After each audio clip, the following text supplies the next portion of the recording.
Brokerage charges, taxes और अन्य charges को डिटेल में समझने से पहले हमें कुछ बेसिक चीज़ें सीखनी होंगी, जैसे कि इंट्राडे ट्रेडिंग और डिलीवरी। जब आप शेयर्स खरीदते हो और उन्हें उसी दिन बेचते हो तो उसे इंट्राडे ट्रेडिंग कहते हैं। फॉर एग्जाम्पल, आपने आज शेयर्स खरीदे और आज ही बेच दिए तो वो हुई इंट्राडे ट्रेडिंग। जब आप शेयर्स खरीदते हो और उन्हें कम से कम एक रात के लिए होल्ड करते हो तो उसे डिलीवरी कहते हैं। जैसे कि आपने आज शेयर्स खरीदे और आज का दिन छोड़कर कभी भी बेच दिए, जैसे कि कल, परसों, 5 साल बाद या 20 साल बाद, तो वो हुई डिलीवरी। अलग अलग ब्रोकर्स के अलग अलग ब्रोकरेज चार्जेस होते हैं।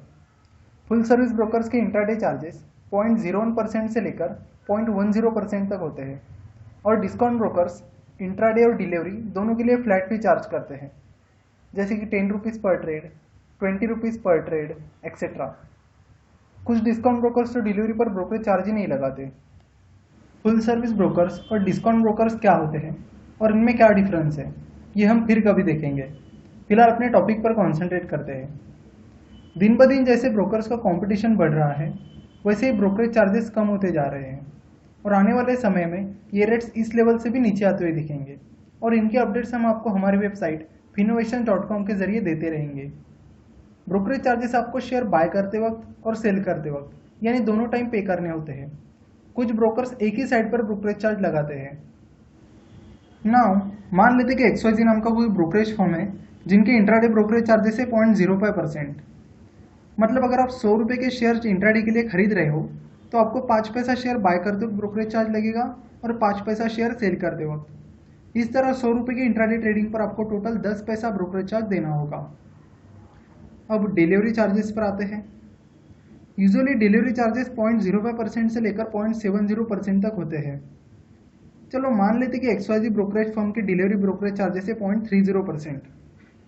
मतलब अगर आप 100 रुपये के शेयर्स डिलीवरी के लिए बाय कर रहे हो तो आपको 30 पैसा शेयर बाय करते वक्त ब्रोकरेज चार्ज लगेगा और 30 पैसा शेयर सेल करते वक्त। इस तरह 100 रुपये की डिलीवरी पर आपको टोटल 60 पैसा ब्रोकरेज चार्ज देना होगा। ब्रोकरेज चार्जेस के साथ ही आपको टैक्सेस और अन्य चार्जेस भी पे करने होते हैं, जैसे कि security transaction tax, service tax, stamp duty, transaction charges, SEBI turnover charges, depository participant charges और कैपिटल गेन टैक्स। चलो तो हम एक एग्जांपल लेकर ये सारे चार्जेस डिटेल में समझ लेते हैं। मान लेते कि दो बेस्ट फ्रेंड्स हैं, विवेक और योगेश। विवेक एक लॉन्ग टर्म इन्वेस्टर है और लंबी अवधि के लिए यानी 2-3 साल के लिए इन्वेस्ट करना पसंद करता है। वही योगेश एक इंट्राडे ट्रेडर है। सपोज विवेक और योगेश ने 10-10 हज़ार रुपये NSE थ्रू स्टॉक मार्केट में इन्वेस्ट किए हैं। मान लेते कि उन्होंने रिलायंस इंडस्ट्रीज के 10 शेयर 1,000 रुपये के दाम पर बाय किए। अज्यूम कर लेते कि विवेक और योगेश दोनों ने भी अपना डीमैट अकाउंट XYZ ब्रोकर के पास ही खुलवाया है और जैसे कि हमने देखा XYZ के इंट्राडे चार्जेस है 0.05% और डिलीवरी चार्जेस है 0.30%। विवेक जो कि लॉन्ग टर्म के लिए इन्वेस्ट कर रहा है उसके लिए डिलीवरी चार्जेस रहेंगे 0.30% of the turnover, that is 0.30% of 10,000 is equal to 30 rupees. So Vivek को 30 rupees brokerage charge share buy करते वक्त लगेगा और 30 रुपीज़ शेयर सेल करते वक्त। Therefore total brokerage charges for Vivek is equal to 60 rupees. Now Yogesh जो कि इंट्राडे ट्रेडर है उसके लिए इंट्राडे ब्रोकरेज चार्जेस रहेंगे 0.05% of 10,000 is equal to 5 rupees. So Yogesh को 5 rupees brokerage charge share buy करते वक्त लगेगा और 5 रुपीज़ शेयर सेल करते वक्त। Therefore total brokerage charges for Yogesh is equal to 10 rupees. अब हम बात करेंगे STT यानी सिक्योरिटी ट्रांजैक्शन टैक्स की। ब्रोकरेज चार्जेस के बाद जो सबसे बड़ा चार्ज होता है वो है STT। डिलीवरी में STT दोनों साइड पर यानी बाय साइड और सेल साइड पर लगता है। वही इंट्राडे ट्रेडिंग में STT सिर्फ सेल साइड पर लगता है। डिलीवरी में पूरे ट्रांजैक्शन पर 0.1% STT लगता है। देयरफॉर विवेक के लिए STT रहेगा 0.1% of total transaction, that is 0.1% of 10,000 is equal to 10 rupees. 10 rupees buy side पर और 10 रुपीज़ सेल साइड पर। Therefore total STT for Vivek is equal to 20 rupees. Intraday trading में पूरे ट्रांजैक्शन पर 0.025% STT लगता है। देयरफॉर योगेश के लिए STT रहेगा 0.025% of total transaction, that is 0.025% of 10,000 is equal to 2.5 rupees. Intraday trading में एसटीटी सिर्फ सेल साइड पर ही लगता है, therefore total STT for Yogesh is equal to 2.5 rupees. अब सर्विस टैक्स की बात करते हैं। आप जो भी ब्रोकरेज चार्ज पे करते हो उन पर आपको सर्विस टैक्स लगता है, जो कि 15% है। इंट्राडे और डिलीवरी दोनों के लिए सर्विस टैक्स सेम ही होता है। जैसे कि हमें पता है विवेक ने 60 रुपीज़ ब्रोकरेज चार्ज पे किया है, therefore service tax for Vivek is equal to 15% of brokerage charge is equal to 15% of 60 rupees is equal to 9 rupees. और योगेश ने 10 रुपीज़ ब्रोकरेज चार्ज पे किया है, therefore service tax for Yogesh is equal to 15% of brokerage charge is equal to 15% of 10 rupees is equal to 1.5 rupees. अगला charge है stamp duty. Stamp duty state government charge करती है। अलग अलग states के अलग अलग स्टैम्प ड्यूटी चार्जेस होते हैं। जैसे कि महाराष्ट्र में इंट्राडे ट्रेडिंग के लिए 0.002% स्टैम्प ड्यूटी चार्ज है और डिलीवरी के लिए 0.01% है। दिल्ली में इंट्राडे और डिलीवरी दोनों के लिए 0.0025% स्टैम्प ड्यूटी चार्ज है। अज्यूम करते हैं कि विवेक और योगेश दोनों भी महाराष्ट्र से हैं। महाराष्ट्र में डिलीवरी के लिए स्टैम्प ड्यूटी चार्ज है 0.01%। Therefore stamp duty charge for Vivek is equal to 0.01% of the turnover, that is 0.01% of 10,000 is equal to 1 rupees. 1 rupee buy side पर और 1 रुपी सेल साइड पर, therefore total stamp duty charge for Vivek is equal to 2 rupees. Maharashtra में intraday trading पर stamp duty charge है 0.002%, therefore stamp duty for Yogesh is equal to 0.002% of 10,000 is equal to 0.2 rupees. 0.2 rupees buy side पर और 0.2 rupees sell side पर, therefore total stamp duty for Yogesh is equal to 0.4 rupees. अब transaction charges पर आते हैं। Transaction charges stock exchanges charge करते हैं। Intraday और डिलीवरी दोनों के लिए ट्रांजैक्शन चार्जेस सेम ही होते हैं। एनएसई यानी नेशनल स्टॉक एक्सचेंज इंट्राडे और डिलीवरी दोनों के लिए 0.00325% चार्ज करते हैं। वही बीएसई यानी बॉम्बे स्टॉक एक्सचेंज इंट्राडे और डिलीवरी दोनों के लिए 0.00275% चार्ज करते हैं। विवेक और योगेश दोनों ने भी एनएसई थ्रू शेयर्स बाय किए हैं, therefore transaction charges is equal to 0.00325% of 10,000 is equal to 0.325 rupees.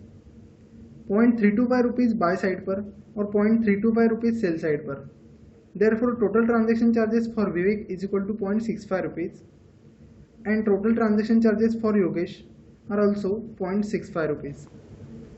अगला चार्ज है सेबी टर्नओवर चार्ज। सेबी यानी securities and exchange board of India security market regulator है। जैसे रिजर्व बैंक ऑफ इंडिया सारी banks को regulate करती है, बैंक्स के लिए रूल्स एंड रेगुलेशन बनाती है, उसी तरह सेबी सिक्योरिटी मार्केट को रेगुलेट करती है, उनके रूल्स एंड रेगुलेशन बनाती है। इंट्राडे और डिलीवरी दोनों के लिए सेबी 0.0002% चार्ज करती है। Therefore, SEBI turnover charge is equal to 0.0002% of the turnover, that is 0.0002% of 10,000 is equal to 0.02 rupees. 0.02 rupees buy side पर और 0.02 rupees sell side पर, therefore SEBI turnover charge for Vivek is equal to 0.04 rupees and SEBI turnover charge for Yogesh is also 0.04 rupees. Now, अब DP charges यानी depository participant charges की बात करते हैं। India में सिर्फ 2 डिपॉजिटरीज है, NSDL और CDSL। आप जो भी शेयर्स डिलीवरी के लिए बाय करते हो उन्हें इलेक्ट्रॉनिक फॉर्म में डिपॉजिटरी में रखा जाता है। तो इस सर्विस के लिए डिपॉजिटरीज कुछ फीस चार्ज करते हैं। ये दोनों ही डिपॉजिटरीज डायरेक्टली इन्वेस्टर्स को फीस चार्ज नहीं करते, वो चार्ज करते हैं DP यानी डिपॉजिटरी पार्टिसिपेंट को। DP यूजुअली आपका ब्रोकर या जहाँ पर भी आपने डीमैट अकाउंट खोला है वही होता है। अगर कोई ब्रोकर DP नहीं है तो उस ब्रोकर का किसी DP के साथ टाई अप होता है। DP इन्वेस्टर और डिपॉजिटरी के बीच एजेंट का काम करता है, क्योंकि आप डायरेक्टली डिपॉजिटरी के पास अकाउंट नहीं खोल सकते। सो डिपॉजिटरी आपको चार्ज नहीं करते, वो चार्ज करते हैं DP को और फिर DP आपको DP चार्जेस लगाते हैं। DP चार्जेस 10 रुपये से लेकर 35 रुपये के बीच में होते हैं। DP चार्जेस सिर्फ डिलीवरी पर लगते हैं, वो भी सिर्फ सेल साइड पर। मान लेते कि XYZ ब्रोकर की DP चार्जेस है 15 rupees, therefore DP charges for Vivek is equal to 15 rupees and DP charges for Yogesh is equal to 0 rupees. क्योंकि इंट्राडे ट्रेडिंग पर डीपी चार्जेस नहीं लगते। अब हम सबसे अहम टैक्स की बात करेंगे, जो है कैपिटल गेन टैक्स। बेसिकली दो तरह के कैपिटल गेन टैक्स होते हैं। पहला है short term capital gain tax और दूसरा है long term capital gain tax. अगर आप शेयर्स को 1 साल से कम टाइम पीरियड के लिए होल्ड करते हो तो आपको अपने प्रॉफिट पर short term capital gain tax लगता है, जो कि फ्लैट 15% है। चाहे आपकी टैक्स स्लैब 30% हो या 10% हो, आपको short term capital gain tax 15% ही लगेगा। लेकिन ये रूल इंट्राडे ट्रेडिंग पर लागू नहीं होता। मतलब अगर आप इंट्राडे ट्रेडर हो तो आपको अपने प्रॉफिट पर अपने टैक्स स्लैब के अनुसार ही टैक्स पे करना होगा। इसका मतलब ये है कि अगर आप डिलीवरी के लिए शेयर्स बाय करते हो और 1 साल से कम टाइम पीरियड के लिए होल्ड करते हो तो आपको अपने प्रॉफिट पर flat 15% short term capital gain tax लगेगा। और अगर आप 1 साल से ज़्यादा टाइम पीरियड के लिए स्टॉक होल्ड करते हो तो आपको long term capital gain tax लगता है, जो कि 0 है।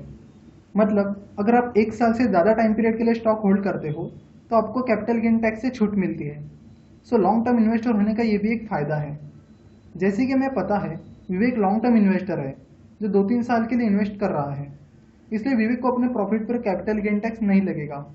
वहीं दूसरी ओर योगेश इंट्राडे ट्रेडिंग कर रहा है, इसलिए उसे अपने प्रॉफिट पर अपने टैक्स स्लैब के अनुसार टैक्स लगेगा। यहाँ पर विवेक के टोटल चार्जेस हुए 106.69 रुपीज़ और योगेश के टोटल चार्जेस हुए 15.09 रुपीज़। योगेश इंट्राडे ट्रेडिंग कर रहा था और अब सोचता है कि आज तो मुझे लॉस हो रहा है, तो क्यों ना मैं अपने शेयर 2-3 दिन के बाद अच्छे प्रॉफिट में बेच दूँ। बट योगेश 2-3 दिन के बाद शेयर बेच रहा है, इसलिए योगेश का ट्रांजैक्शन अब डिलीवरी कहा जाएगा। इस तरह अब योगेश के टोटल चार्जेस 15.09 रुपीज़ से बढ़कर सीधे 106.69 रुपीज़ पर चले जाएंगे। और अगर योगेश 2-3 दिन बाद 100 रुपये भी प्रॉफिट कमाता है, फिर भी उसे 106.69 रुपीज़ टोटल चार्जेस पे करने होंगे। और जबकि योगेश की इन्वेस्टमेंट 1 साल से कम टाइम पीरियड के लिए है, इसलिए 100 रुपीज़ के प्रॉफिट पर उसे 15% यानी 15 rupees short term capital gain tax भी लगेगा।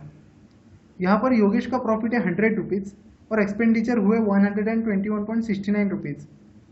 मतलब 100 रुपये का प्रॉफिट कमाकर भी योगेश को 21.69 रुपीज़ का लॉस हो रहा है। सो ट्रेडिंग करते वक्त इन सब चीज़ों पर आपको हमेशा ध्यान रखना होगा।